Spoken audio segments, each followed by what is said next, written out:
આજનો દિવસ ગુજરાતના ઇતિહાસમાં સોનેરી અક્ષરોમાં યાદ રાખવામાં આવશે।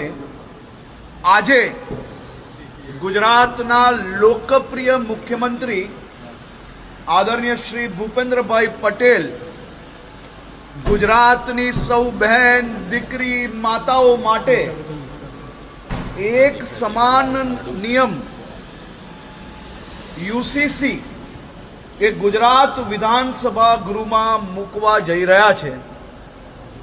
1947માં આપને આઝાદી મળી ગઈ, પરંતુ દેશભરમાં નિયમો સમાજ આધારિત રહ્યા, જ્ઞાતિ આધારિત રહ્યા, ધર્મ આધારિત રહ્યા।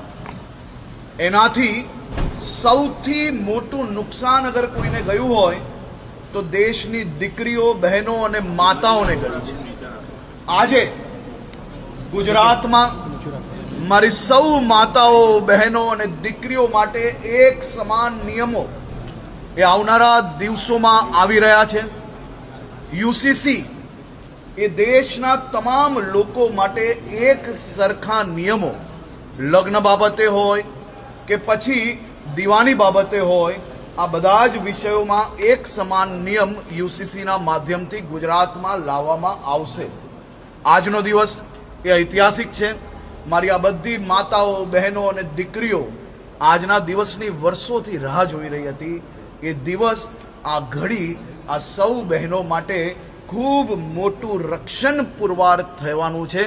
મુખ્યમંત્રી શ્રી ભૂપેન્દ્રભાઈ પટેલને રાજ્યની સૌ દીકરીઓ, માતાઓ અને બહેનો આજે આશીર્વાદ આપી રહી છે, અભિનંદન આપી રહી છે કે યુસીસીના માધ્યમથી આવનારા દિવસોમાં બધા જ સમાજોને ઇક્વલ રાઇટ્સ, એટલે કે બધા જ સમાજની દીકરીઓને કોઈ બી પ્રકારની તરછોડાઈને એની પરિસ્થિતિ ના થાય તે માટે આ યુસીસી આજે લાવવામાં આવી રહ્યું છે।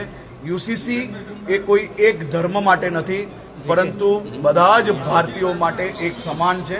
હું રાજ્યના મુખ્યમંત્રીશ્રીને, રાજ્યના સૌ નાગરિકો વતી ખૂબ ખૂબ અભિનંદન આપું છું કે આપ સાહેબે આ વિચારીને આદરણીય પ્રધાનમંત્રીશ્રીના જે વિચારો છે તેને ગુજરાતમાં, દેશમાં બીજા રાજ્ય તરીકે આપણે આજે યુસીસી લાવી રહ્યા છે।